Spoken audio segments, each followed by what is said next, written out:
이 사도행전과 누가복음은 누가라고 하는 그러한 예수님의 제자에 의해서 기록 편집된 것으로 그렇게 알려져 있습니다. 이 누가복음에 보면은 예수님께서 부활하신 후에 3번 나타나셔서 부활의 모습을 보이신 것이 기록되어 있습니다.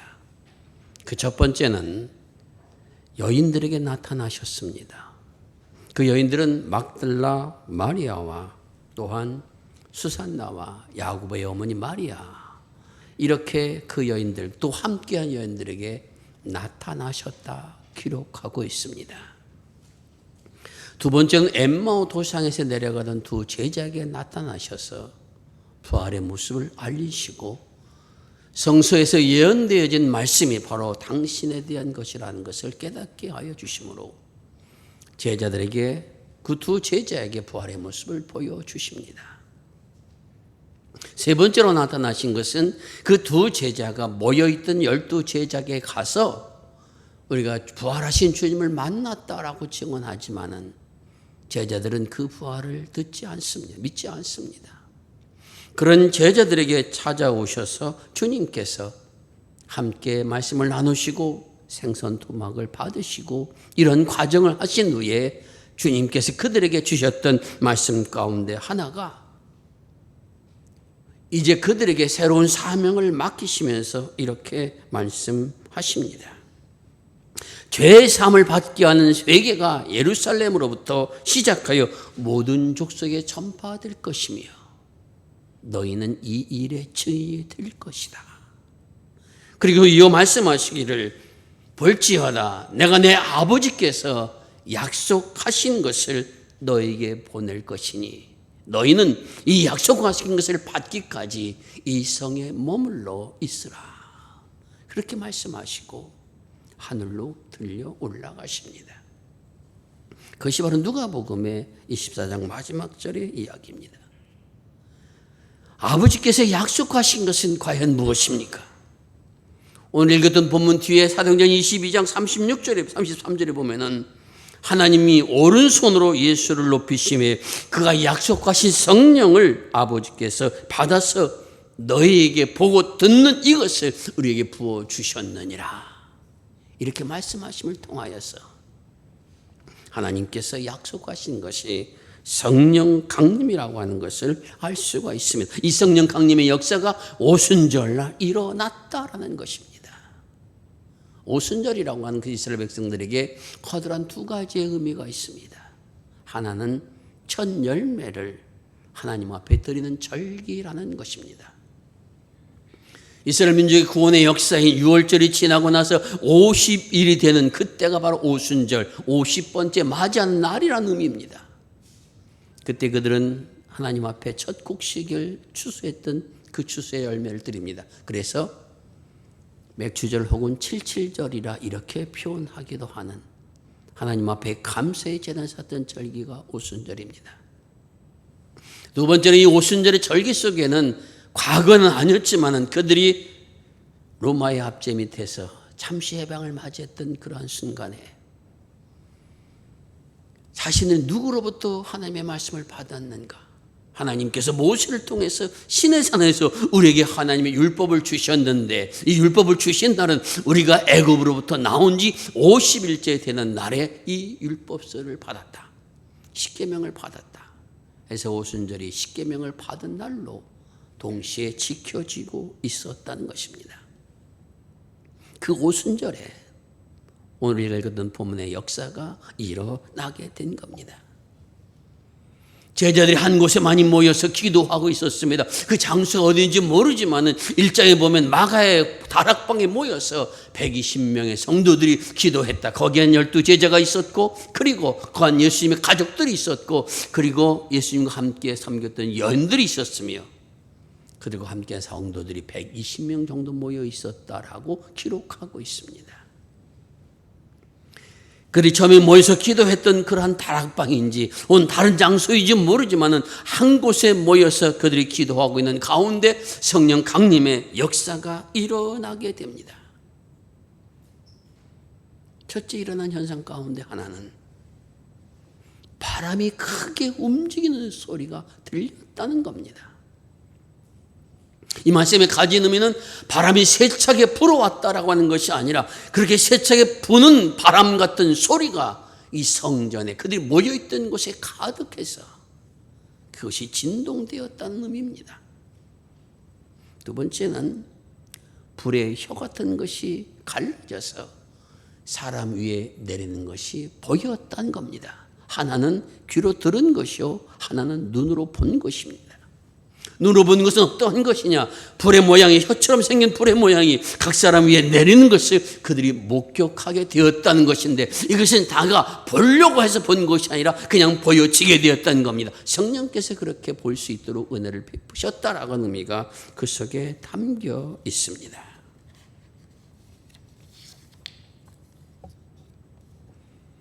이런 성령의 역사, 눈으로 보고 귀로 듣고 하는 이러한 현상들이 나타난 이 의미는 우리에게 무엇을 가르쳐주는가? 하나님의 성령 강림의 역사라고 하는 것을 우리들에게 깨닫게 하여 주고 있습니다.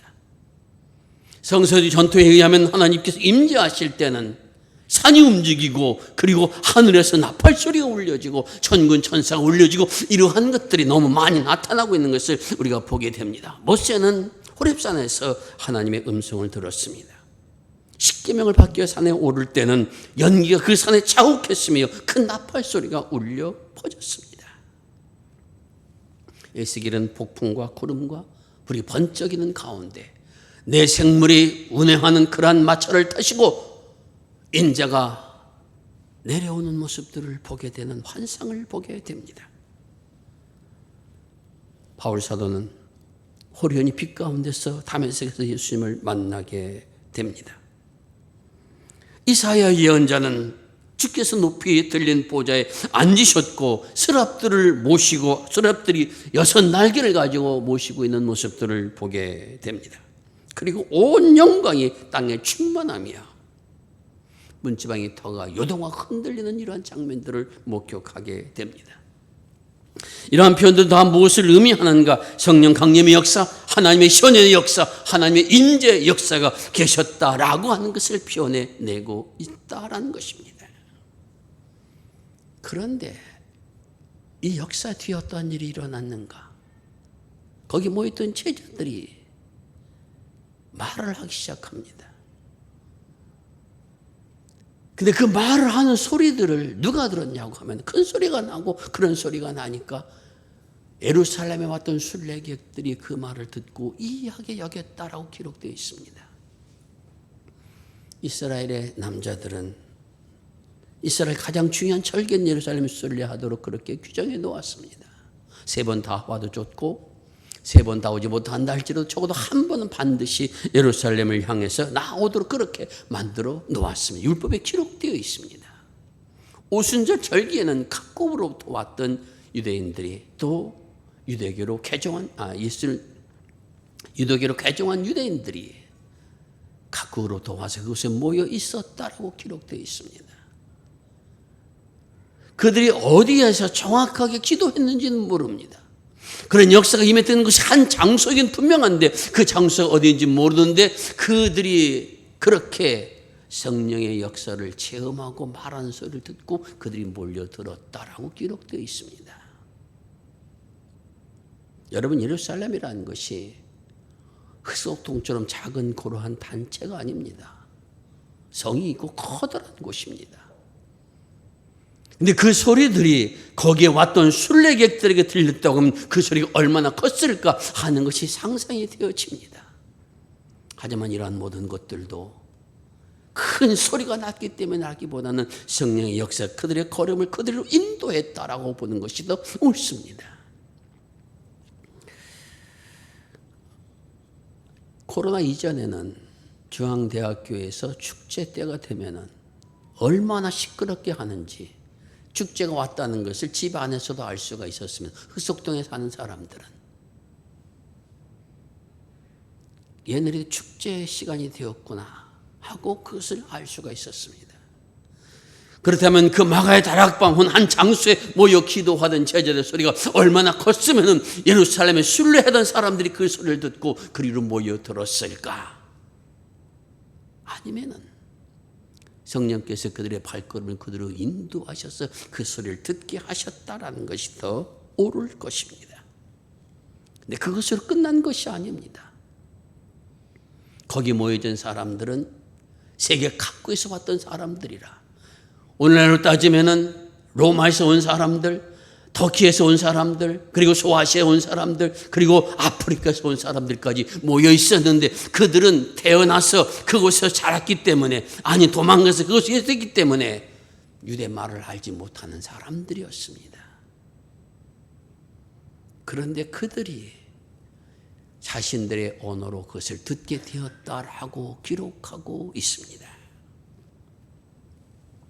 이것이 바로 성령 역사의 현장 속에 일어난 사건이라는 것입니다. 제 친구가 캐나다에 가가지고 공부를 하고 있는데 가장 어려운 것이 뭐냐면 어학입니다. 이 뭐 들려야 많이 공부하고 갔습니다만은 그 제대로 알아듣기 쉽지 않다는 겁니다. 가장 난처한 게 뭔가 했더니 무슨 이야기를 하다가 다 학생들이 웃는데 자기는 못 웃는 거예요. 뭔 의미인지 모르니까. 단어를 알고 한다 하더라도 정서와 문화를 모르면 그 단어의 의미를 제대로 깨닫지 못하는 겁니다. 그런데 세계 각국에서 몰려왔던 사람들이 그 제자들이 하는 말을 듣고 그들이 자신의 언어로 알아들었다는 겁니다. 무엇을 알아들었는가? 하나님의 큰일 말함을 듣는도다 라고 이렇게 얘기한 겁니다. 하나님의 큰일 말함을 우리의 귀로 듣게 되었다. 이 역사가 일어나게 되었다라고 하는 것을 알 수가 있습니다. 바데인과 메데인, 메소포타미아, 유대와 갑바도기에 온 사람들, 아시아에서 온 사람, 유럽에서 온 사람들, 아프리카 온 사람들이 다 자기들이 그 말을 이해하고 아는 그런 역사가 일어났다라고 기록되어져 있습니다. 오늘 이 말씀이 가진 의미는 과연 무엇인가 하는 것입니다. 성령께서 우리에게 이러한 말씀을 통해서 우리에게 이 시간 주시는 말씀의 의미는 무엇인가 하는 이것이 이 말씀 속에서 담아 있는 가장 귀한 사실이라는 겁니다. 저는 이 말씀이 주는 가장 큰 의미는 창세기에서 찾습니다. 창세기 11장에 보면 바벨탑이 무너진 이야기가 나옵니다. 바벨탑 이전에는 온 땅의 언어는 하나였다라고 되어 있습니다. 그런데 이들이 동방으로 올라가면서 벽돌을 짓고 높은 탑을 쌓으면서 말하기를 우리가 이 성과 탑을 쌓아서 이 꼭대기가 하늘까지 닿게 하자, 이런 계획을 세웁니다. 하늘까지 닿게 하자라고 하는 계획은 우리는 하나님과 같아지겠다라는 겁니다. 하나님께서 그 성스러운 성과 탑을 보시고는 그들의 언어를 흩어버려서 그 성을 짓다가 그 바벨탑이 무너지는 역사가 일어난 것이 창세기 11장에 기록되어져 있습니다. 언어를 혼잡게 하심으로 서로 소통이 되게 하지 않으므로 그 성이 무너졌다라고 창세기 11장에서는 분명하게 기록되어져 있습니다. 온 지면에 그래서 각 나라 흩어지는 역사가 일어났습니다. 바벨탑의 역사는 하나님과 같이 높아지게 된 인간의 교만을 꺾으신 것입니다. 악한 마음들이 서로 소통되지 못하도록 그렇게 역사하여 주신 것입니다. 그런데 이제는 성령의 역사를 통하여서, 그리스도의 강림의 역사를 통하여서 사람 사이에, 선한 일 사이에 소통의 역사가 이루어졌다, 하나님의 새로운 역사가 이루어졌다라고 하는 것을 우리에게 말씀하여 주고 있습니다. 어떻게 이루어집니까?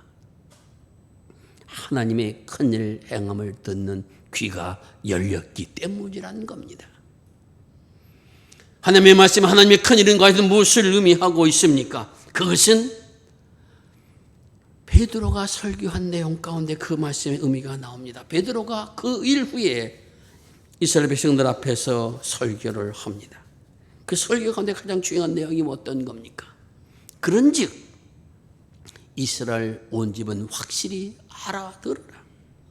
너희가 십자가에 못 박힌 예수 그리스도를 하나님이 주와 그리스도가 되게 하셨느니라.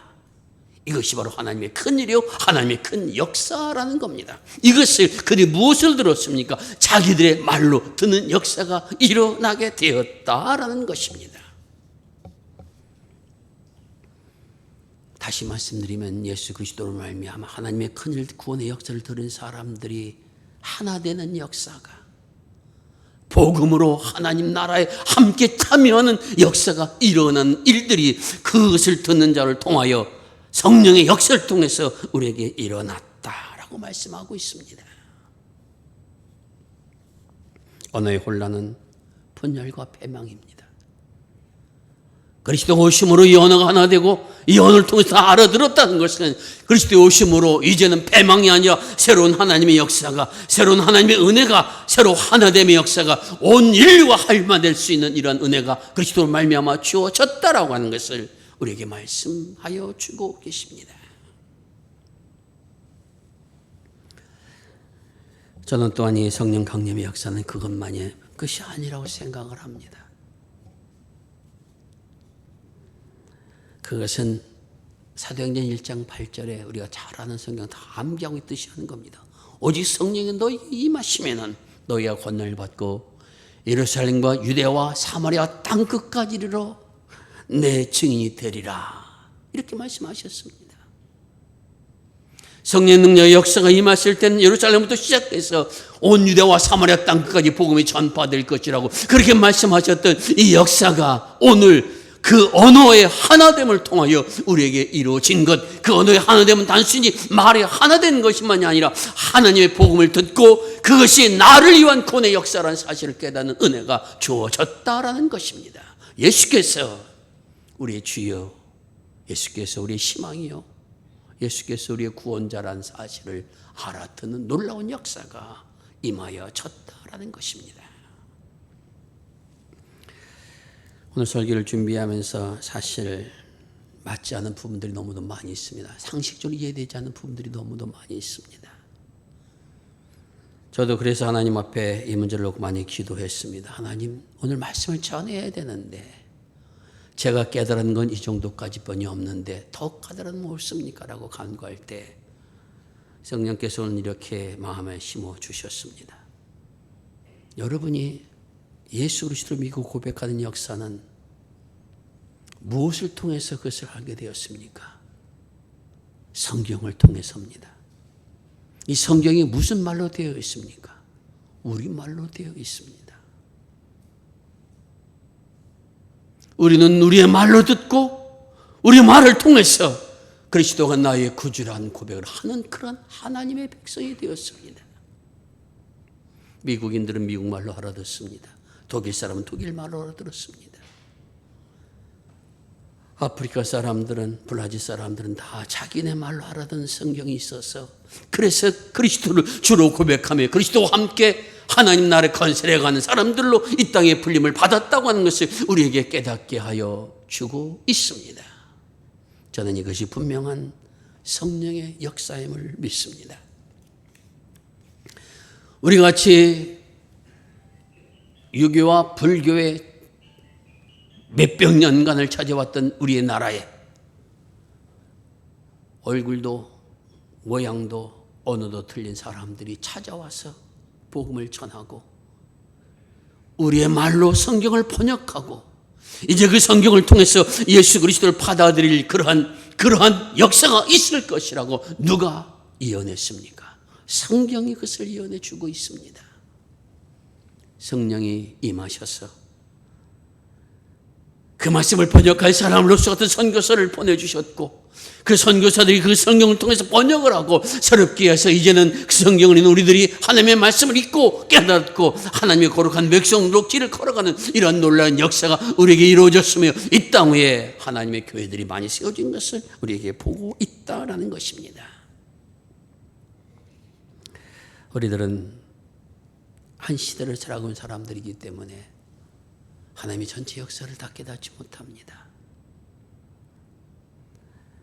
하나님의 역사는 우리의 시간 길이와 함께 오는 것은 아닐 수도 많이 있습니다.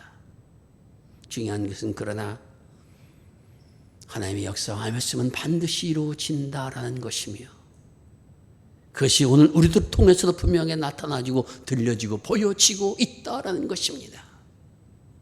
하나님의 말씀에 큰 일을 한 것을 들었던 그런 사람들이, 믿음의 사람들이 그곳에 가서 그들의 언어로 그 지역에 있는 사람들에게 그리스도의 복음을 전했을 때 그들이 하나님의 자녀가 되는 권세를 힘입었으며, 그 역사가 오늘 전 세계의 복음의 능력의 역사가 이루어졌다라고 하는 사실을 우리에게 깨닫게 하여 주고 있습니다. 성령의 역사는 그러므로 우리에게 이렇게 가르치고 있습니다. 오늘날 성경에 쓰여진 언어가 우리의 언어로 우리가 그리스도를 고백하는 역사가 일어난 것이 성령의 역사라면, 그것이 성경에 기록된 역사라고 우리가 믿는다면, 성경의 말씀도 오늘 그대로 우리에게 이루어진다라고 그리스도께서 다시 오시마 약속하여 주셨으니 다시 오실 것이라고 하는 이 믿음을 가지고 주님의 다시 오심을 준비하며 우리의 남은 생을 살아가야 될 것이라고 하는 교훈을, 이 말씀을 또 다시 한번 깨닫게 되는 겁니다. 여러분이 하나님의 말씀을 듣고 그 말씀을 나의 언어로 듣고 깨달아서 구원받은 백성이 되었고 또한 전도자가 되었던 것처럼, 주님께서는 성경 말씀을 통해서 우리에게 일어난 일들을 분명하게 깨닫게 하여 주고 계십니다. 보게 하시고 듣게 하십니다.